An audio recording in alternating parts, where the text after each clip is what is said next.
Assalamualaikum warahmatullahi wabarakatuh. Alhamdulillahirabbil alamin. Wassalatu wassalamu ala asrofil anbiya'i wal mursalin wa ala alihi wa sahbihi ajmain. Asyhadu an la ilaha illallah wahdahu la syarikalah wa asyhadu anna Muhammadan abduhu wa rasuluh. Allahumma sholli ala Muhammad wa ala ali Muhammad. Usikum wa nafsi bitaqwallah faqad fazal muttaqun, amma ba'd. Bapak-bapak, ibu-ibu yang berbahagia, tentu kita harus selalu bersyukur kepada Allah atas semua nikmat dan karunia yang telah kita terima. Mudah-mudahan kita termasuk hamba Allah yang pandai mensyukuri nikmatnya. Shalawat dan salam mudah-mudahan tetap tercurah atas junjungan dan teladan kita Nabi Muhammad Sallallahu Alaihi Wasallam. Semoga kita diaku menjadi umatnya dan pengikutnya yang sejati sehingga mendapatkan syafaatnya nanti di akhirat. Amin. Bapak Ibu, diakui atau tidak, memang faktanya kita sekarang ini berada di tahun 2025, di bulan terakhir. Karena itulah kalender yang digunakan di Indonesia. Walaupun mayoritas penduduk Indonesia itu beragama Islam, tetapi penduduk yang mayoritas Islam tersebut tidak menggunakan kalendernya sendiri. Sehingga Mas Topo tadi menyampaikan hari Minggu, tapi kemudian diralat jadi Ahad. Itu mungkin kalau di pengajian disebut Ahad, tapi di luar sana orang mengatakan tetap Minggu. Malah kalau sepekan itu disebut seminggu. Itu kan. Kalau yang lebih tepat sebetulnya sejumat. Begitulah ada hadisnya itu. Itu menunjukkan betapa lemahnya orang Islam yang mayoritas tetapi menggunakan kalender saja tidak bisa. Ya, ini biasanya kalau akhir tahun itu nanti akan meriah karena ada perayaan Natal dan Tahun Baru. Ya, kira-kira yang memeriahkan itu siapa? Nah, ya itu kan menunjukkan betapa orang Islam itu hanya tertulis di KTP. Karena tidak mengerti atau tidak mau mengerti. Sehingga dalam keadaan seperti ini kita mengingat kembali bagaimana Rasulullah itu menggambarkan umat Islam pada masa setelah Nabi, mungkin masa kita ini, itu bernasib seperti makanan yang dihidangkan di hadapan orang-orang yang lapar. Ini mengingatkan kita kembali dan terus diingatkan karena manusia itu sifatnya pelupa. Kenapa kok sampai nasibnya begitu? Jadi rebutan sana sini dan tidak berdaya sama sekali uang makanan. Sahabat bertanya apakah jumlah orang Islam waktu itu sedikit? Rasulullah menjawab banyak, itu maksudnya mayoritas. Ya, mayoritas. Tapi kenapa kok nasibnya begitu? Karena mereka itu seperti buih, itu ya. Walaupun banyak, tapi seperti buih. Buih itu dalam bahasa Purwokerto umpruk ya. Nah, umpruk itu punya dua sifat. Pertama, dia itu limbah. Umpruk itu kan limbah. Dan menjadi pencemar itu. Banyak umur itu kan pencemaran. Jadi umat Islam itu menjadi pencemar. Pencemar atas apa? Ya atas Islamnya sendiri. Jadi kita lebih banyak introspeksi saja. Jadi keterpurukan Islam itu bukan karena di luar Islam. Itu ya pasti ya. Seperti firman Allah dalam surat Al-Baqarah ayat 208 itu sudah jelas. walang taqdu angkal yahudu wala nasara hatta tatabi'a milatahum. Orang Yahudi Nasrani itu nggak akan ridho kepada kalian orang Islam sampai kalian mengikuti milah, bukan dinahum ya, tapi milatahum, yaitu pola pikir gaya hidup. Apa pola pikir gaya hidup Yahudi Nasrani? Materialisme. Ya. Kemudian hedonisme. Materialisme itu semua dihitung untung rugi, dipertimbangkan materi. Kalau hedonisme itu ingin yang enak saja. Nah sekarang ini ada lagi isme baru, serakah isme. Ya, sampai menimbulkan banjir bandang menelan korban harta dan jiwa luar biasa banyak di Sumatera Utara terutama kan. Itu. Sumatera Barat juga, Aceh juga tempat banyak saudara kita. Itu saya juga heran itu.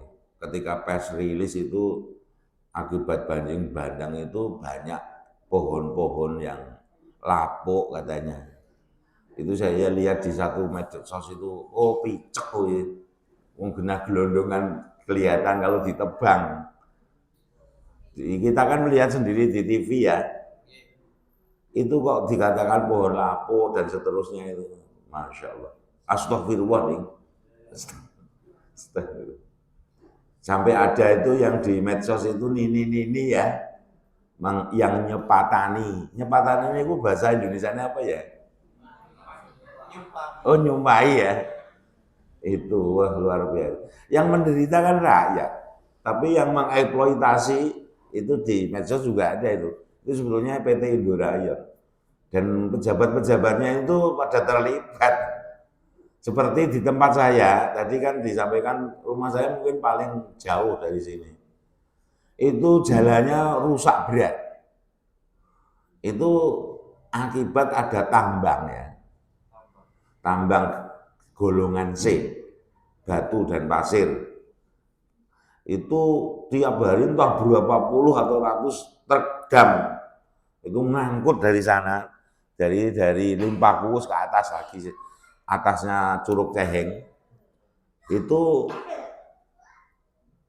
ya sekarang ini sedang diperbaiki yang jalan Sumbang itu, tapi kemudian semua kan lewat barat, berat rusak berat. Mudah-mudahan nanti situ juga diperbaiki, tapi nanti kan Sumbang kan mulai rusak lagi. Sebab kalau hanya aliran air itu bisa. Nah, yang menikmati siapa? Yang dirugikan siapa? Itu. Jadi begitulah nasib umat walaupun banyak mayoritas, tapi kalau tidak punya bobot bahkan menjadi pencemar ya. Jadi yang pertama menjadi pencemar karena limbah, yang kedua umpro itu busa buih itu selalu di atas karena nggak punya bobot. Jadi itu jadi bahan introspeksi kita. Kita ini ngaku muslim itu muslim beneran apa enggak? Ngaku mukmin itu mukmin beneran atau tidak, sehingga punya bobot, berkualitas. Kalau dulu itu umat Islam zaman Nabi, zaman sahabat, tabiin atau bahkan zaman kekhalifahan, umat Islam itu disegani, ditakuti. Ya. Kalau saat ini itu rasa takut itu dari musuh-musuh Islam sudah dicabut. Sudah tercabut. Jadi malah kita itu banyak diolok-olok, dilecehkan. Tapi itu karena memang ulah orang Islam sendiri. Yang awam tidak melaksanakan syariat, yang ulama menjual ayat, yang pejabat jadi menindas rakyat. Itu izin-izin tambang itu yang memberikan siapa? Iya kan? Padahal jelas Allah itu tidak menyukai perbuatan yang merusak di bumi ini. Wala fasada fil ard innallaha la yuhibbul mufsidin. Janganlah kalian membuat kerusakan karena di bumi ini, karena sesungguhnya Allah tidak menyukai orang yang berbuat. Karena berbuat kerusakan, maka manusia sebelum Adam itu dihabisi. Jadi ketika Allah memberitahu para malaikat mau menciptakan Adam, itu jadi ada malaikat kan bertanya, apakah engkau hendak menciptakan manusia yang suka berbuat kerusakan dan pertumpahan darah? Gitu kan? Aku mengetahui apa yang kamu tidak ketahui, jawab Allah. Nah itu ketika malaikat bertanya demikian, itu karena berdasarkan pengalaman. Jadi Adam itu bukan manusia pertama di bumi, tetapi manusia pertama di bumi. Tuh, gimana penjelasannya? Karena sebelum Adam itu ada manusia, tapi punya sifat mengerusak, melakukan perusakan dan pertumpahan darah. Kalau kemarin tuh bencana-bencana itu akibat kerusakan di hutan kan? Di hutan. Tapi tidak berdarah-darah karena tidak disembelih manusia. Tapi kan tertimpa banjir. Yang hilang lebih banyak daripada yang meninggal. Karena definisi meninggal itu harus ditemukan mayatnya. Kalau tidak ketemu mayatnya disebut hilang. Tapi sama saja kan. Jadi maka kalau ada laporan bencana meninggal itu, yang sesungguhnya itu jauh lebih banyak. Dan itu akibat ulah tangan manusia. Itu surat Ar-Rum kan Pak. Ya, telah kamu lihat kerusakan di darat di bumi akibat tangan-tangan manusia. Nah, saya punya dugaan orang-orang yang melakukan kerusakan seperti itu bukan Bani Adam itu. Jangan-jangan turunan manusia sebelum Adam, Pak. Ketika Allah mengutus malaikat untuk menghabisi mereka, itu ada yang tersisa, Pak, keterangannya. Pada ngumpet di tempat-tempat tersebut, nah, setelah aman muncul terus beranak pinak. Lah itu orang-orang yang suka kerusakan itu yang kemudian jadi turunannya. Memang mereka tidak berharta surga. Karena surga neraka itu disiapkan untuk Bani Adam. Untuk jin dan manusia. Gitu. Jadi ya nanti juga akan habis mereka. Tapi sebelum habis itu kita punya peran apa? Karena kita ini diciptakan salah satu tujuannya untuk menjadi khalifah. Khalifah itu ya mewakili Allah di bumi ini untuk mengelola, memanfaatkan sumber daya yang ada di bumi ini untuk kesejahteraan tidak hanya manusia, bahkan makhluk Allah yang lain. Sehingga disebut rahmatan lil alamin. Tapi yang terjadi sekarang kira-kira gimana? Apakah Bani Adam sudah melaksanakan tujuan penciptaannya apa belum? Nah itulah. Karena tidak berbobot tadi, tidak punya kapasitas. Di samping itu, ya, di samping itu hadis tadi kalau dilanjutkan, kenapa kok sampai menjadi buih? Ya walaupun banyak tapi seperti buih, karena mereka terkena penyakit wahan. Apakah wahan itu? Ubud dunia wa kharayatul maut. Cinta dunia sampai takut mati. Kira-kira kita ada penyakit itu enggak dalam hati kita, diri kita? Takut mati ya ada? Oh, berarti ada penyakit itu dong. Mati itu tidak perlu ditakuti, wong pasti datang. Kalau ada sesuatu pasti datang, ditakuti berarti sepanjang hidupnya takut. Sampai yang datang, yang maut itu datang. Misalnya punya penyakit jantung, wah takut, jangan makan ini, jangan makan itu, orang makan ini, orang makan. Justru karena orang makan ini, orang makan itu, tapi malah tambah parah sakit. Terutama karena pikirannya. Karena 80% penyakit itu ditentukan oleh apa? Faktor pikiran, sugesti. Ya, penyakit gula darah dan seterusnya udah takut itu. Sampai saya tuh mendengar percakapan di dokter jantung itu kok malah jadi kebanggaan. Panjenengan pun periksa mriki pinten tahun? Kula niku pun 5 tahun. Lah mriki niku maksudnya kangge napa ta Bu tanya? Nggih berobat. Lah berobat niku tujuannya napa? Lah kok wis 5 tahun. Akhirnya pindah ibu-ibu itu. Takut buat ditanya terus sama saya. Karena saya ini juga pasien jantung, rutin tiap bulan. Gitu. Tapi apakah sate gulai makan? Wah, itu memang hobi saya. Gimana dengan iso babat? Nah, kalau di tempatnya Sutri itu sotonya satu, khusus iso babatnya semangkok juga. Gitu. Kenapa? Karena kita makan itu bukan karena lapar atau karena kebutuhan. Makan itu karena menjalankan perintah Allah. Karena ada perintahnya. Nah, menjalankan perintah itu fokusnya halal dan thayyib dan tidak berlebihan, kan gitu.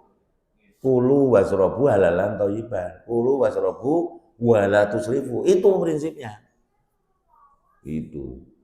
Terus dapat obat tiap bulan tuh sekeresek. Ada 7 macam itulah. Mungkin ada yang penyakit jantung di sini. Karena kategorinya itu penyakit prolanis yang berobat selama hidup.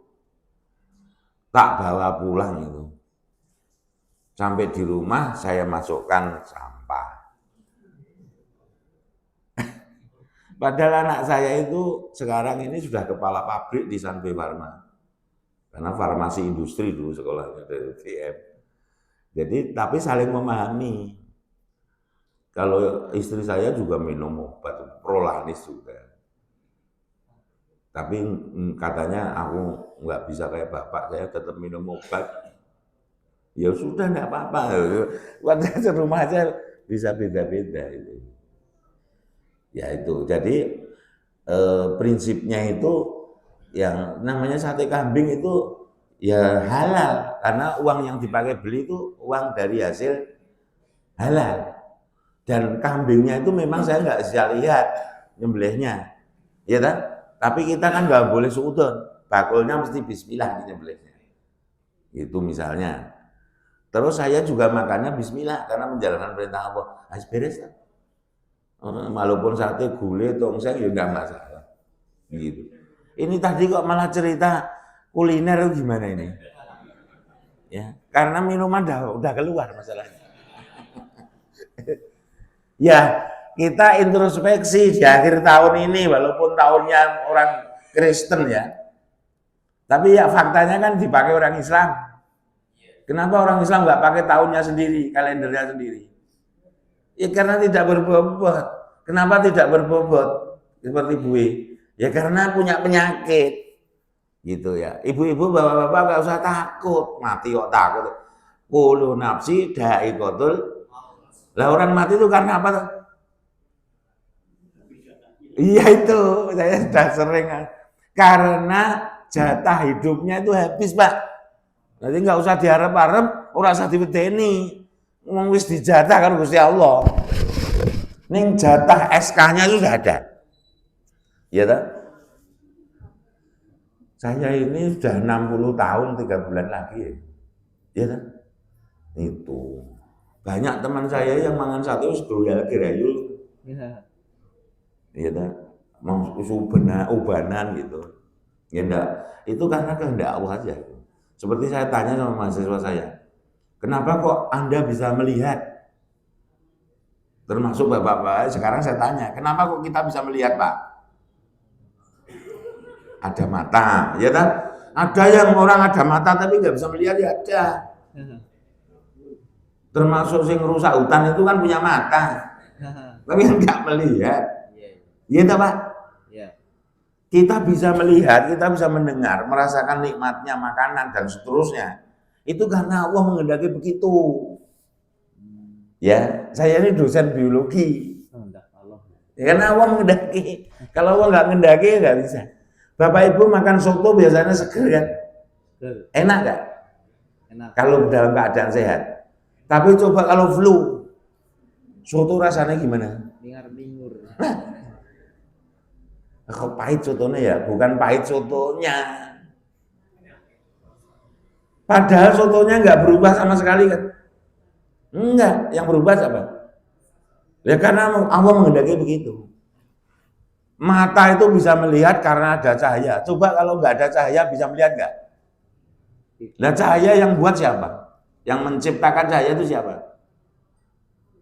Kalau Allah nggak menghendaki ada cahaya nggak akan. Tapi walaupun ada cahaya, kalau optiknya ada gangguan nggak bisa melihat.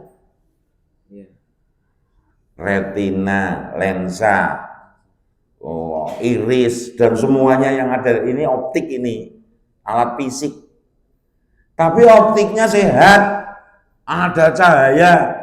Nek sarafnya ada gangguan bisa lihatnya? Tidak. Nggak bisa. Ibu-ibu berarti bapak-bapak pernah ngalami kan? Bapak-bapak suka bola kayak ini. Tapi suatu ketika nonton di TV itu mendeleng, gol menang baik. Ya kan? Terus istrinya nanya, Pak, wis sing menang ndi? Wong istrinya juga senang bola. Sing ngebulno sapa? Ya kan? Anu Messi. Karena senang Messi. Nah, tapi suaminya nggak bisa, Mbak. Apa? Oh iya toh, gol loh. Padahal dia tuh belum melihat. Kenapa? Karena otaknya tidak menerjemahkan TV, karena mikir utangi. Nate ngoten niku, Pak. Jenenge ngalamun. Mripate lihat tapi nggak bisa menerjemahkan. Pernah nggak ngalami gitu? Sering malah. Maka dari itu kita sama Nabi nggak boleh berpanjang akal. Nggak boleh ngalamun kayak gitu. Itu jin udah masuk Pak ngeri kita, jin jahat loh. Itu ya, kembali ke nasib umat Islam tadi. Karena takut mati. Karena ubud dunia Pak. Sebagaimana Allah jelaskan dalam surat Al-A'la ayat 16, kemudian nanti 17. Bal tu'sirunal hayatad dunia. Kalau Bapak lihat diterjemah di HP Bapak, bal tu'sirunal hayatad dunia itu kebanyakan dari manusia itu pada mencari dunia, mencintai dunia. Itu mereka itu yang seperti itu orang-orang kafir. Wal akhiratu khairu wa abqa. Dan akhirat itu lebih baik dan kekal. Maka dalam surat Al-Qasas ayat 77 itu ada petunjuk Allah gimana mensikapi dunia dan akhirat. Wabtaghi fima ataqallahu darul akhirah wala tansa nasibaka minad dunya wa ahsin kama ahsanallahu ilaika wala tabghil fasada fil ard innallaha la yuhibbul mufsidin. Gitu. Dan hendaklah apa yang dianugerahkan Allah kepadamu kau gunakan untuk akhiratmu, tapi jangan kau lupakan bagian kenikmatan dunia. Berbuat baiklah sebagaimana Allah telah berbuat baik dan janganlah berbuat kerusakan di bumi, karena sesungguhnya Allah tidak menyukai orang-orang yang berbuat kerusakan. Jadi anugerah Allah yang diberikan kita itu kan berupa hidup itu sendiri kan, umur kita itu kan, kesehatan kita, ilmu kita, harta benda kita, istri, suami, dan anak-anak kita kan, anugerah semua enggak? Nah itu gunakan untuk akhirat. Tapi dunia sekedar tidak dilupakan. Ini ya saya berulang-ulang karena ini nasihat untuk terutama ya untuk saya juga kan. Kalau anak itu anugerah, maka anugerah itu untuk akhirat, tapi tidak lupa dunia. Lah bagaimana caranya? Ya kita didik anak itu sesuai kurikulum Quran. Seperti yang dijelaskan dalam surat Luqman ayat 13 misalnya. Ya bunaya la tusyrik billah inna syirka la dzulmun adzim. Jadi anak ini anugerah tapi juga titipan amanah dari Allah. Nah kita dititipin nanti akan dimintakan tanggung jawab. Maka kita didik anak itu menjadi yang soleh-soleha. Seperti doa kita, harapan kita. Iya kan? Perkara dia nanti mau jadi dosen, tentara, polisi, anggota DPR. Gitu. Ada loh yang cita-cita anaknya pengen jadi anggota DPR. Anggota DPR tuh bisa punya jam harganya 10,7 miliar kok. Iya kan? Coba. Gajinya 100 juta lebih. Ibu-ibu, bapak-bapak di sini penghasilannya berapa? 100 juta itu ya banyak di antara kita itu penghasilan setahun. Begitulah.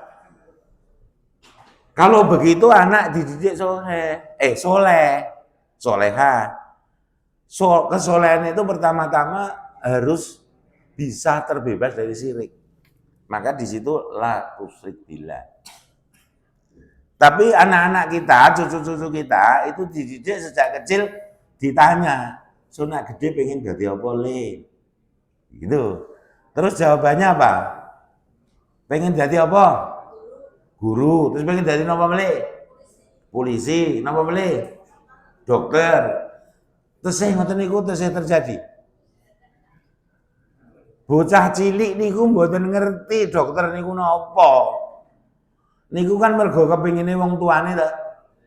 Nek mboten kepingine mbahne. Bocah cilik mboten ngerti dokter. Guru nggih mboten ngerti.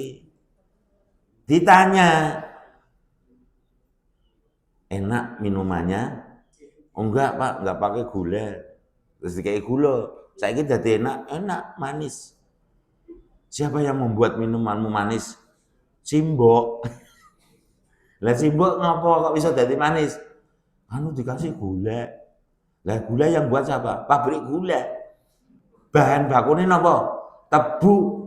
Lah ana tebu ki sing numbuhkan tebu sapa? Lah niku dadi dididik sampai situ untuk ketauhidan. Tapi karena anak kita itu harus sistematis dan logis. Kalau perlu pakai empiris, pakai data. Jadi anak kita nanti akan selain soleh, cerdas. Bukankah cita-cita sekolah itu untuk menjadi pertama takwa, kemudian cerdas, kemudian terampil kan Pak? Dulu kita sekolah di SD kita kan ada tulisan tuh gede-gede kan. Sekarang masih ada nggak? Pun mboten enten, karena tujuan pendidikan sudah beda. Sudah ngikuti Yahudi Nasrani.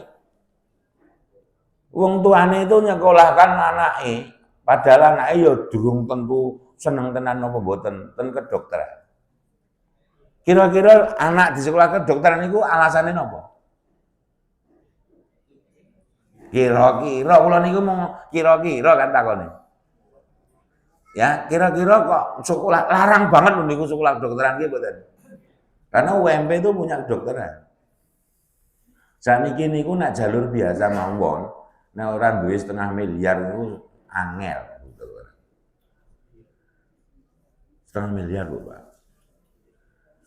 Ya kan SPP-nya segala macam selama pendidikan itu. Selain masuknya, paling boten itu. Rata-rata itu karena dokter nanti uripe kepenak. Duitnya akeh, kira-kira ngoten apa mboten? Dan sekolah bagi orang tua itu investasi. Ini Yahudi banget ini. Padahal kalau orang Islam, orang beriman, nyekolahno itu pengennya apa tuh? Supaya dapat ilmu. Karena mencari ilmu itu wajib, fardu. Tolabul ilmi farudatil ala kulli minal muslimin, kata Rasulullah. Dan fardu itu ada dua, fardu ain dan fardu kifayah. Yang termasuk fardu ain itu ilmu akidah atau tauhid. Supaya dia tidak syirik dengan memahami dan menguasai ilmu tauhid. Syirik itu ada kabir, ada shoghir. Termasuk dalam rombongan syirik itu riya. Ariyaul sirkul asghar. Tapi walaupun syirik kecil, rombongan syirik itu coba bayangkan. Lah riya itu perbuatan yang dilakukan tidak atas nama Allah semata-mata. Ada yang atas nama Allah dicampur atas nama yang lain. Ada yang bahkan atas nama yang lain, tidak ada atas nama Allah. Maka di dalam surat Al-Ma'un, orang yang riya itu termasuk pendusta agama. Karena pendusta agama itu ada 5. 1, tidak memperhatikan anak yatim.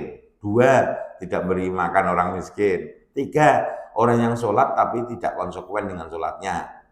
Di dalam sholat mengatakan kepada Allah secara langsung, iyyaka na'budu wa iyyaka nasta'in, tapi di luar sholat iyyaka nasta'innya kepada selain Allah.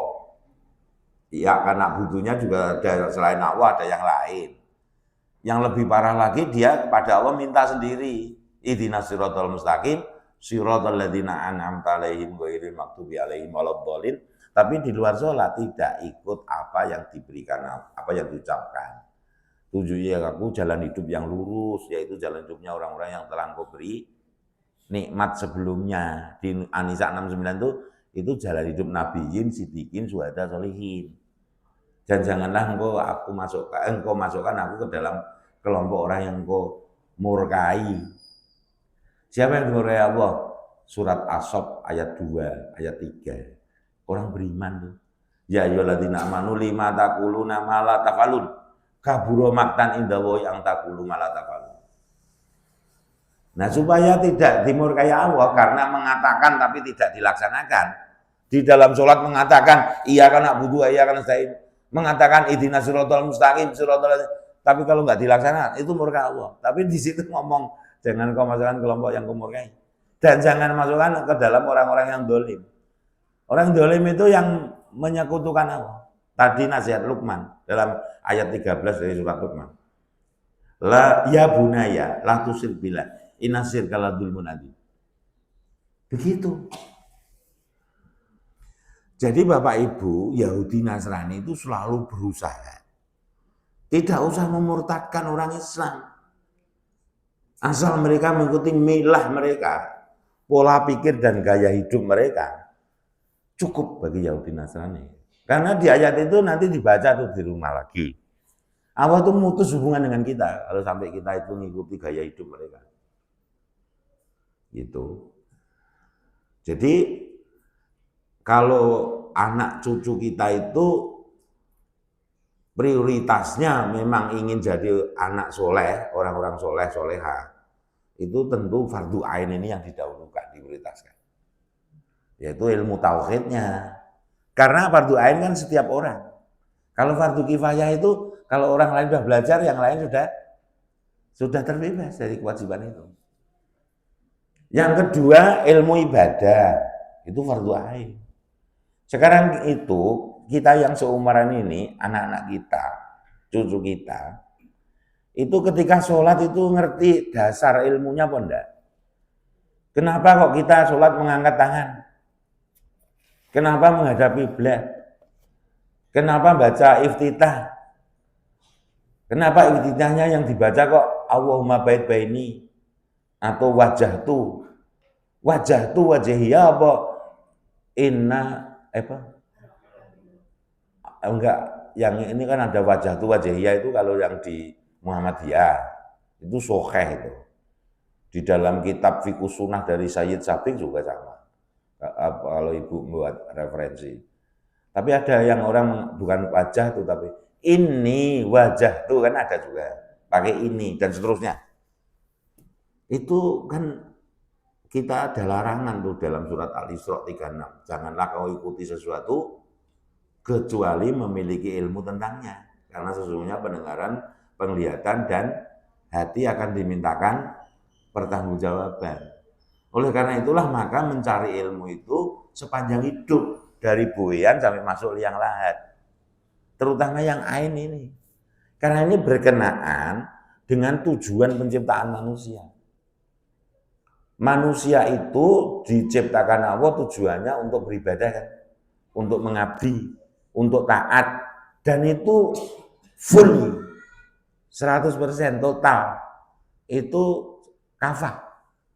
Karena kalimatnya di surat Az-Zariyat 56, wa ma khalaqtul jinna wal insa illa liya'budun.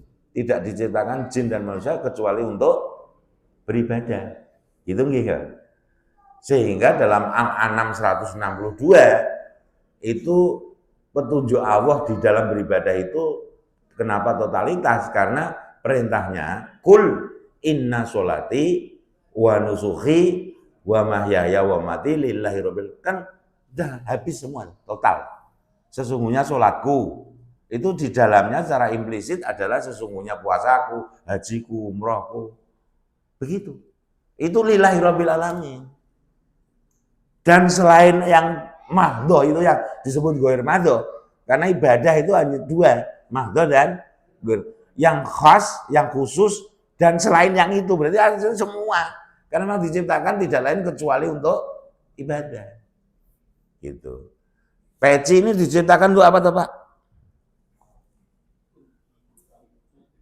Kalau untuk makanan cocok nggak? Jadi menyalahi tujuan.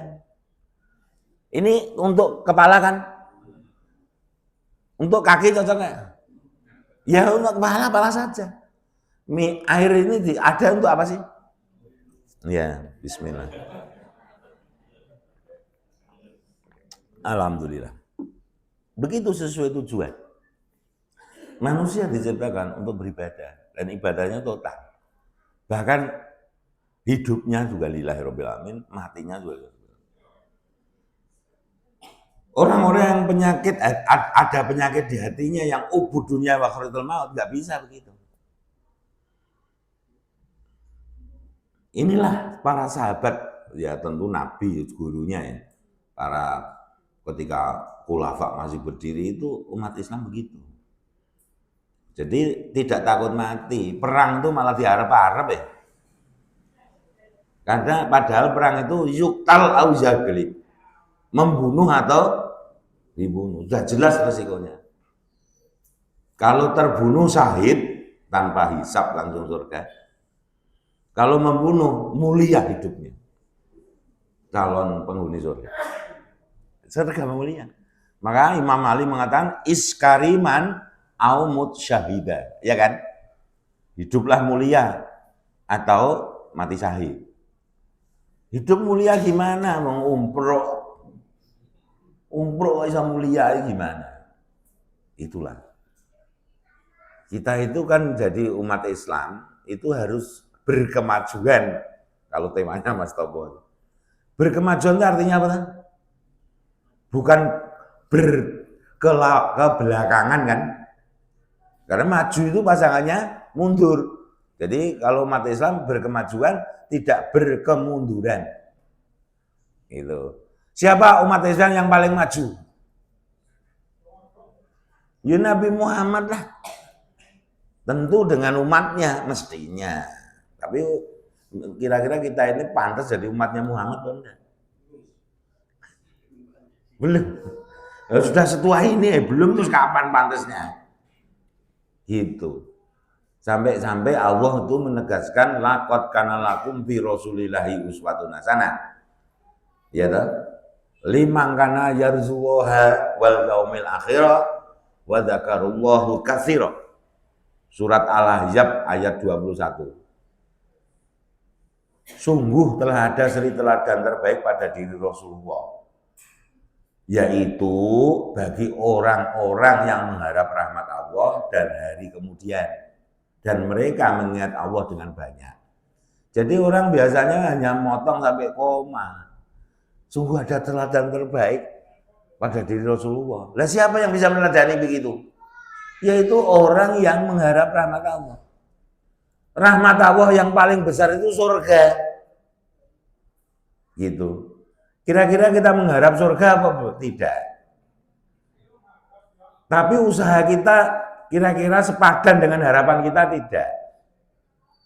Sampai-sampai Allah di surat Ali Imran 142 itu bertanya, am hasibtum an tadkhulul jannah, gitu kan? Pertanyaannya itu, apakah kalian mau masuk surga? Nah, mengira mau masuk surga. Padahal belum terang bagi Allah siapa yang berjihad di antaramu dan siapa yang sabar. Harus ada jihad. Harus ada sabar. Dan jihad itu adalah satu di antara 3 ciri pokok keimanan seseorang. Surat Al-Hujurat ayat 15. Siapa orang beriman? Innamal mu'minuna alladzina amanu billahi wa rasulihi summa lam yartabu wa jahadu bi amwalihim wa anfusihim fi sabilillah ulaika humus shadiqun. Allah mengunci ayat itu dengan kalimat ulaika humus shadiqun. Maka mereka itulah yang benar. Yang demikian itu yang benar. Berarti kalau tidak demikian artinya apa? Salah. Berarti tidak iman kita, tidak mukmin kita. Jadi dikatakan orang beriman itu kalau dia menegakkan Islamnya, menegakkan syahadatnya, menegakkan sholatnya. Karena kalimat menegakkan itu berbeda dengan melaksanakan. Orang yang sholat tadi termasuk pendusta agama kalau tidak konsekuen dengan sholatnya. Fawailul lil musholin alladzina hum an sholatihim, yang mereka itu dengan sholatnya tidak konsekuen. Sahur itu konsekuen. Kalau lupa itu ghafilun. Seperti dalam surat Al-A'raf 179.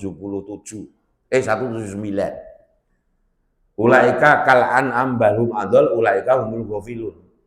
Mereka itu seperti binatang ternak, bahkan lebih hina, lebih sesat. Mereka itu orang-orang yang lupa. Kenapa lupa? Ya karena penyakitan itu yang dikejar dunia. Padahal Allah sudah beritahu akhirat itu lebih baik, lebih kekal. Bahkan anugerah itu untuk akhirat. Tapi jangan lupakan dunia. Orang yang begini ini akan berbuat baik dengan standar Allah. Wa ahsin kama ahsanallahu ilaika. Bukan standar sosial. Kalau standar sosial wong Kristen ki ben minggu ngakei ngedumi susu. Gereja-gereja itu ya. Indomie, apik itu. Ya karena apik itu belum tentu benar. Padahal kita itu penganut benar dan baik. Benar dan baik apa baik dan benar? Benar dan baik. Karena harus benar dulu. Itu bagian dari eskabel. Maka bukan baik dan benar, yang benar mestinya benar dan kalau ke Jogja PP itu apa? Kapan perginya kalau sudah pulang dulu? Berarti yang benar apa? Tapi yang dipakai apa? Nah, benar baik apa baik benar? Iya kan? Iya, karena kita udah puluhan tahun dididik begitu. Gitu. Dan lain-lain lah. Begitulah kita itu berada dalam keadaan itu dengan kualitas itu. Tentu kalau mau maju harus berubah. Menyadari ini. Kira-kira orang yang berorientasi akhirat tapi tidak lupa dunia. Bermotivasi akhirat tapi tidak lupa dunia. Karena jelas-jelas Allah itu mengatakan tidak sama dunia dan akhirat. Bahwa akhirat itu lebih baik. Yang lebih baiknya itu nggak bisa dibayangkan. Coba ibu bapak informasi dari Allah, kehidupan akhirat itu abadi. Abadi apa enggak? Kekal kan? Kehidupan di dunia kekal enggak? Ya sama sekali. Dalam surat Al-Ma'arij ayat 4, itu Allah memberitahu kita, malaikat itu setiap hari melaporkan amal-amal manusia. Yang kadarnya kalau dihitung, itu sama dengan 50.000 tahun. Ada yang 1.000, tapi yang Al-Ma'arij coba jangan mau 50.000 tahun sehari. Padahal ini tahun 2025 kan, atau 1447. Tinggal kita pakai mana. Itu lama nggak kelihatan rasanya? 2000 tahun itu lama kok enggak? Tapi sehari di akhirat sama dengan 50.000 tahun. Makanya enggak apa-apa nih neraka yang cuma sebentar ini. Sebentar gimana? Sehari aja 50.000 tahun. Nah diputuskan 60 hari berarti berapa? Jadi tidak bisa dibayangkan, tidak sama. Ya, kenikmatan di surga itu kalau saya disuguh misalnya tadi air bening ya, tapi wong saya pengennya wedang jahe, langsung berubah wedang jahe. Iya itu lagi ning surga itu. Menurut berita Quran ya. Buah-buahan rasa ning pasar tuku. Begitu pengen apel sing abang apik niku, langsung twing, wite tukul terus anten apelnya diklik. Ya terserah wong beritanya gitu. Terus ning donya niki bapak-bapak niki sing semene akeh bojone pinten? Napa wani di bojo loro? Ibune kayak galak-galak kabeh kayak tak delok. Ya kan? Di akhirat itu disediakan 40 bidadari yang disucikan bermata jeli. Padahal matanya ibune motor duitan. Angger ning surga itu bermata jeli kata. Wis mboten iso dibayangke lah. Wong ning donya iki kabeh arep mati. Tapi di akhirat enggak ada kematian, kan mboten iso dibayangke. Mboten enten contone. Nah kalau yang hidup abadi itu yang mana? Yuk coba. Nggak bisa. Tapi orang yang benar beriman, tidak terkena wahan penyakit tadi, ya itu paham betul nih harga dunia, harga akhirat. Sehingga membuat prioritas dengan benar. Sehingga tidak takut mati. Karena mati itu peristiwa untuk kita mau memasuki akhirat. Tapi kan nanti hisabnya nunggu kalau kiamat. Sementara kita harus ditahan dulu, di baria. Bersama-sama nanti seluruh manusia, entah berapa miliar. Nah terus padang mahsyarnya seluas apa? Yo jangan khawatir, surga itu menurut informasi Allah, seluas langit dan bumi. Padahal langit diciptakan Allah dalam surat Al-Mulk ayat 5. Ayat 3, ayat 3-nya. Al-Mulk ayat 3 itu 7 lapis, Bu. Kemudian dijelaskan di ayat 5-nya, lapis yang paling dekat dengan manusia itu dihiasi bintang-bintang, jamak. Nah, oleh karena itu lapis pertama ini oleh para astronom disebut galaksi. Matahari kita sebagai bintang itu hanya salah satu di antara 300 miliar bintang yang untuk galaksi. Coba Pak pikir Pak, 300 miliar. Ada yang matahari di galaksi itu ada yang ukurannya itu semiliar kali lebih besar dari matahari kita. Semiliar kali. Saya punya referensinya semua. Orang percaya hitungan dewi. Gitu. Mungkin kalau mau lihat bintang di langit itu jangan di Purwokerto, nggak akan bisa. Ke Slamet sana atau ke Dieng paling tidak yang sudah nggak ada listrik itu baru bisa. Saya pernah ketika jalur Dendeles Kebumen itu dibuka, itu belum ada listrik. Orang-orang belum pindah, lampu jalan belum ada. Saya berhenti di tengah jalan itu, anak-anak saya ajak lihat, luar biasa. Subhanallah, Robbana ma khalaqta hadza batila. Subhanallah. Begitulah. Makanya kita itu disuruh untuk jalan-jalan di bumi. Supaya kita mengetahui apa ciptaan Allah itu, kemudian akibat orang buat kerusakan dan seterusnya. Ya toh, orang usah adoh-adoh jalan itu, tergantung modalnya. Iya kan? Duit akeh ya ning Sumatera kono nggo duit nyumbang sisane. Rasa numpak pesawat, numpak bis itu jadi sepanjang jalan bisa melihat ayat-ayat Allah. Nah, kira-kira begitu. Nah, Bapak-bapak, Ibu-ibu, kita di akhir tahun ini harus berani introspeksi. Karena ada peringatan Allah di surat Al-Hasr ayat 18. Ya ayyuhalladzina amanu taqullah wal tanzur nafsum ma qaddamat lighad wa taqullah innallaha khabiru bima ta'malun. Hei orang-orang beriman, tingkatkan takwa kepada Allah. Dan hendaklah setiap diri memperhatikan apa yang sudah diperbuatnya untuk masa depannya. Coba Bapak Ibu lihat tuh terjemahnya. Masa depan itu maksudnya hidupan akhirat. Gitu. Jadi masa depan orang beriman itu kehidupan akhirat itu harus diperhatikan. Dan tidak ada satupun ayat yang mengatakan dan hendaklah memperhatikan masa depan dunianya. So nek tuwa piye ya? Ora sah tuwa, mati wae orang nunggu tuwa. Dan tua itu tidak menjadi syarat kematian, nggih betul. Sakit juga tidak menjadi syarat mati kan? Mati itu tiba ya tidak tahu. Tapi kan peringatannya wala tamutuna illa wa antum. Terus nek mati jadi Yahudi gimana? Pikiran Yahudi. Walaupun sholat, puasa, malah haji bareng. Itu masalahnya. Nah, milah itu diciptakan Allah ada dua. Milatu tauhid, yaitu Ibrahim sebagai Khalilullah yang harus diikuti. Ya. Dan milah Yahudi Nasrani yang menyesatkan yang harus dihindari. Begitu. Jadi kita ini tidak diminta Yahudi Nasrani atau diharapkan itu menjadi agama Yahudi Nasrani.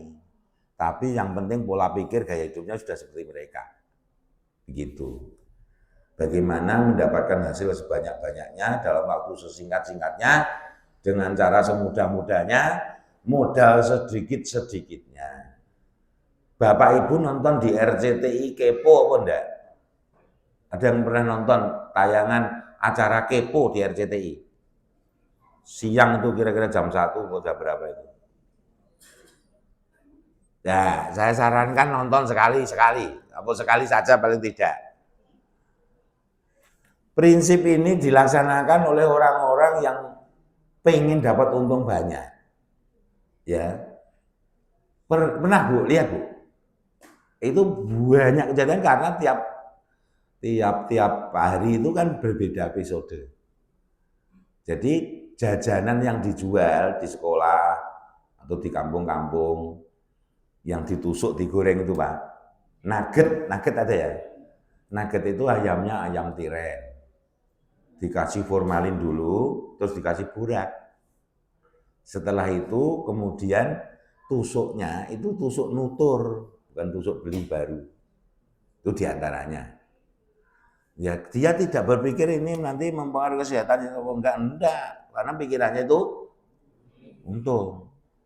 Ketika balak hutan dijadikan pulp, ya Indurayon itu produksi pulp. Pulp itu bahan baku untuk kertas. Ya, itu mikirkan ini kalau ditebangi airnya nanti membuat banjir bandang longsor, dipikir enggak?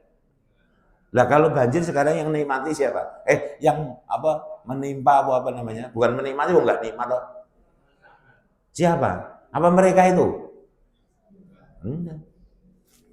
Itu pertimbangan itu ya ada. Nah, aja mikir dosa, mereka enggak mikir dosa. Orang percaya dosa. Itu. Jadi walaupun disepatani tadi, ya enggak apa-apa. Gitu kan. Sekarang ini kok jangan kan seperti itu. Ijazah dipalsukan. Iya. Kok iso ya? Bisa ya, Pak? Seperti anaknya juga masukkan juga ini nanti, Masya Allah. Kok ya iso aku gitu. Ini setan itu memang luar biasa itu. Kalau bapak ibu itu nyebrang sungai misalnya, nggak ada gedek, nggak ada jembatan, renang nggak bisa, kira-kira apa yang dilakukan? Tapi harus nyebrang. Caranya gimana? Nek carane Gibran sama bapak nih, sungainya sing dipindah. Saya bisa lewat. Itu aturannya kan nggak memungkinkan dia nyalon. Tapi kemudian yang dirubah kan aturannya. Dan itu inkonstitusional, jelas salah. Buktinya salah apa? Pamane yang buat perubahan itu dipecat. Wis ora karu-karuan. Enak negara dipimpin wong-wong do kaya kuwi. Kira-kira nasib rakyatnya piye? Lah kita kok diem saja? Apa andil kita? Itu pertanyaannya. Ya minimal introspeksi, menguatkan diri, membobotkan diri. Apa itu membobotkan diri? Meningkatkan kualitas kita, berkemajuan bukan berkemunduran. Hari ini lebih baik dari kemarin. Paling tidak dalam skala sendiri, keluarga. Sebabnya kalau ada kemaksiatan itu kata Rasul kan dirubah dengan kekuatan. Kekuatan ya orang duwe, kekuatan apa kita itu? Ya kan? Kalau tidak dengan lesan, insya Allah saya yang tengah-tengah lah. Kuasa apa kita? Tapi paling tidak kan membicarakan. Bapak yang belum tahu jadi tahu.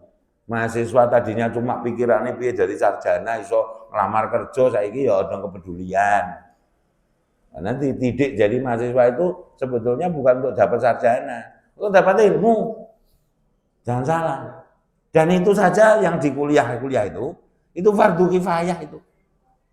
Karena kalau fardu ain itu kaitannya dengan tujuan penciptaan dan tujuan kita diciptakan untuk diuji. Supaya lulus ujian, jadi harus punya ilmunya. Harus paham ilmunya. Lah kalau mau ujian kok ora ndek ilmune iki piye jan? Apa ya iso lulus? Nek ora lulus jenenge gagal. Monggo gagal ki jurusane neraka. Angger lulus jurusan surga. Ya kan? Ain ini prioritas. Sedangkan kalau kifayah seperti ilmu biologi, kedokteran, farmasi, teknik, ekonomi, hukum dan seterusnya, itu kaitannya dengan tujuan Presiden Masuk untuk menjadi khalifah. Karena khalifah itu harus mengelola, harus memanfaatkan sumber daya yang ada, sumber daya hayati, non hayati, manusia dan selain manusia. Dengan benar, karena sesuai dengan maunya Allah yang punya bumi ini, yang punya kita juga. Sekarang kira-kira bumi ini dikelola sesuai dengan maunya Allah apa enggak? Nah, contoh-contoh tadi kan sudah menyimpang. Nah, kerusakan gitu. Bapak Ibu pernah lihat bekas-bekas tambang di Kalimantan, di Irian? Sudah pernah lihat belum? Loh, di TV paling tidak lah. Saya ini pernah cerita nih, tak ceritakan lagi. Bulan Agustus kemarin tuh saya ke Samarinda. Karena kakak saya mantu dapat sana. Saya sekeluarga datang. Ini nanti tanggal 29 juga ke sana lagi anak saya itu. Yang Raki sama kakaknya berlibur. Karena waktu saya Agustus berangkat itu dia enggak ikut. Karena ada kegiatan. Terus dia izin, nanti akhir tahun saya berangkat sendiri Pak. Ya sudah. Gitu. Ketika pesawat saya itu mau landing ya di Samarinda itu, karena sekarang itu ada penerbangan Jogja Samarinda langsung. Itu kalau dulu kan harus lewat Balikpapan, sekarang sudah ada. Karena mungkin karena proyek IKN itu. Nah, dari atas itu kan hutan yang sesungguhnya sudah tidak ada kayu-kayunya. Saya bukan katanya, saya ini melihat sendiri. Jadi perdu-perdu di Kalimantan itu tingginya bisa 5 meter, bukan kayak kita itu. Karena saking ya wong hutan belantara, kayunya udah habis, itu tinggal perdunya, Pak. Kayu-kayu semak itu loh, itu bisa 4 meter, bisa tinggi-tinggi. Mungkin di semak di Jawa kalau dibiarkan, itu bisa 4 meter juga. Ya karena belum sempat tumbuh, dipotong. Itu lubang-lubang itu, semakin ke bawah pesawat mau landing, semakin jelas kan? Tidak bisa diperbaiki. Atau kalau bisa butuh ribuan tahun. Nikelnya udah diambil, batu baranya sudah, terus dinikmati rakyat nggak kira-kira? Gimana wong ekspor itu dilarang, ada SK Presiden zaman SBY itu. Tapi malah ekspornya 100 ton ke Cina. Tapi laporannya berapa? 1 ton, 2 ton. Faisal Basri yang mengungkap ini tiba-tiba mati. Nah, iya tidak tiba-tiba, yang memang sudah takdirnya mati. Iya pernah lihat penjelasannya kan Faisal Basri itu, ekonom UI, begitu. Dan seterusnya lah, dan seterusnya. Karena waktunya sih, ya. Jadi kita harus banyak-banyak menghisap diri, introspeksi diri, evaluasi diri, karena Allah memerintahkan begitu. Dan hendaklah setiap diri memperhatikan apa yang sudah diperbuatnya untuk masa depannya, untuk kehidupan akhiratnya yang kekal itu. Bertakwalah kepada Allah, sesungguhnya Allah maha teliti, maha melihat semua yang kalian lakukan. Fama ya'mal mithqala dzarratin khairan yara wa may ya'mal mithqala dzarratin syarran yara. Tidak ada yang terlewat. Raqib dan Atid selalu mencatat, merekam apapun itu. Dan nanti akan ditunjukkan dalam yaumul hisab. Maka kita di akhir tahun ini, karena mungkin saya kalau insya Allah kalau ngisi itu sudah tahun 2026, ya kan? Jadi ini bahan hisab. Nah, nanti kita lanjutkan materinya ya tahun depan, setahun lagi. Begitu Bapak Ibu, mudah-mudahan bermanfaat. Mohon maaf kalau ada khilaf. Billahi taufik wal hidayah. Assalamualaikum warahmatullahi wabarakatuh.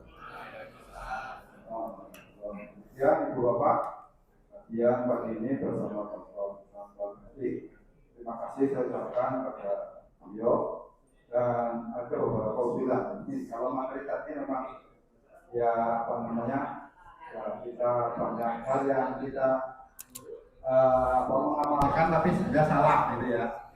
Jadi banyak yang disampaikan itu penalaran. Jadi tentang mata saja kan, mata melihat, ternyata tidak semua orang punya mata bisa melihat. Tidak bisa. Artinya punya mata pun tidak bisa melihat, ini kan termasuk penalaran. Kemudian ada yang usul itu materi bagus gitu, dilanjutkan maksudnya.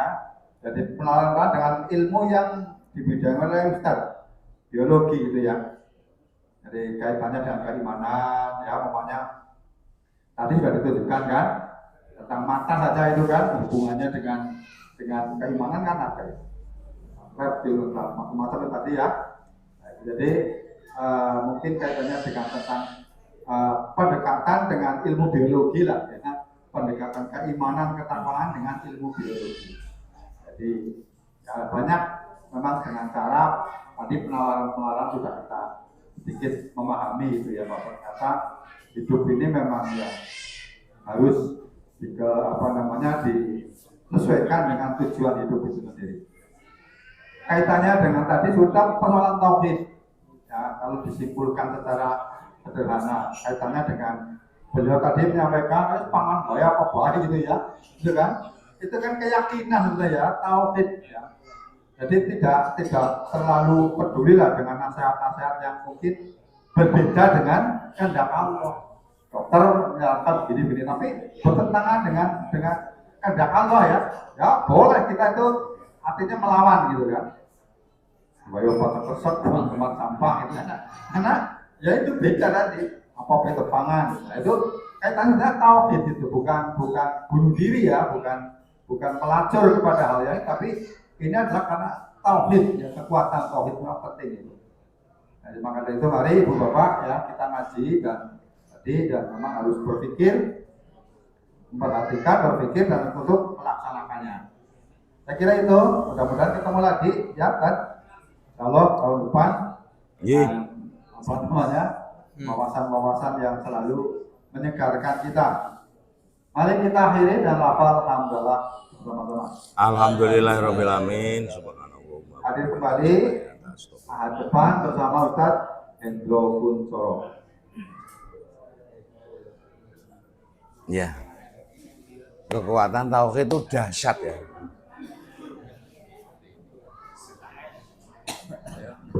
Ini petunjuk lupa kemarin. Gimana? Ada menciptakan manusia sebelum Allah menciptakan manusia sebelum. Iya Pak. Ya. Itu dasarnya surat Al-Baqarah ayat 20. Ya. 30 ayat 30. Iya Pak. Dahsyat ya kekuatan tauhid, luar biasa. Makanya Bung Tomo itu Allahu Akbar.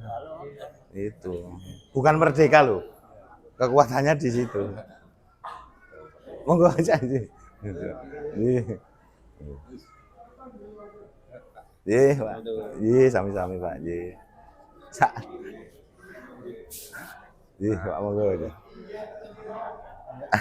Mas. Sehat. Iya. Bisa ngono ya, alhamdulillah. Kalau malam Jumat kan disirapan. Nggih, niku. Kakaknya Pak Yahya itu kan ada musola. Nggih. Aku bilang kepada Pak Asli dia. Sekali satu dia tepuk penak jamaah cetik gitu. Iya. Wong sing jamaah langsung ngake. Leres ya. Pas ada kayaknya orang masalah gitu. Mboten. Saya juga khotbah di Al-Ikhlas. Sudah 2 kali malah sudah pindah ini. Ya aku bilang sama Pak Riki. Nggih Pak insyaallah. Sing penting sehat. Oh iya. Mau sholat.